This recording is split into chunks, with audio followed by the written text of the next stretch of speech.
Мынау Қытайдың WeChat сайтынан алынған видео. Мына Қытай жігіт айтып жатыр. Мен бір супермаркетте 5 жыл жұмыс істедім. Мен бір көкөніс туралы видео шығарып, интернетке салдым. Менің бастығым мені жұмыстан шығарды. Мен шығарған видеода удалит қылсам да, бәрібір мені жұмыстан шығарды. Олай болса, мен шындықты сіздерге айтып берейін. Осы 5 тағамдан абай болыңыздар. Біріншісі осындай жуылған сәбіздер. Беті тап-таза болып тұрады. Бұны химиямен жуған, химикатпен өсірген. Біздің ағзамызға өте зиян. Екіншісі мынандай үлкен имбир. Мынады да химиямен жуады, өсіреді. Мынандай түсі қаралау болған имбирді алу керек. Үшіншісі, енді мына Қытайдың капустасы. Қытайлар бұны көп сақтау үшін осындай химиямен шомылдырып шығады. Міне осылай. Төртіншісі мына зат. Мына затты Қазақстандан көрмедім. Бар ма жоқ па білмедім. Бұны да химиямен шомылдырып, пленкамен орап ұстайды. Бесіншісі жеміс-жидектер. Мысалы, алмадың бетіне балауыз жағады, жылтырап тұрады. Осындай қырған кезде көресіз.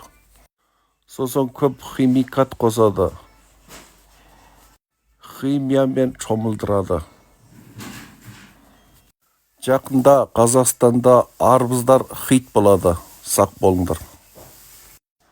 Немесе ананас. Қытайдың ананасы хит болады. Өйткені Қытайда осындай видеолар өте көп. Қытай халқы осы видеоларды көріп, біліп, оянып жатыр.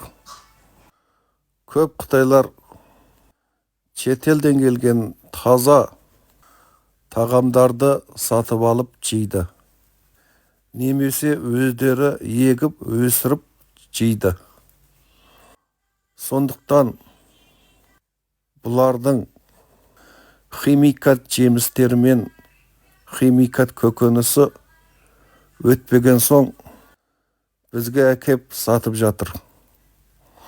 Егер менің айтқан сөзімге сенбесеңдер, онда зерттеуханаға барып тексеріңдер.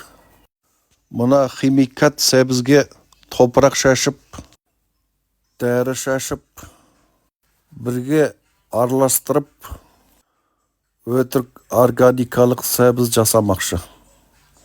Адамдарды алдау үшін. Егер сен айтпасаң, мен айтпасам, онда кім айтады бұл шындықты? Қазір көп аурулар осындай дұрыс емес тағамдардан шығады. Сенің бала-шағаң жемеуге кім кепіл?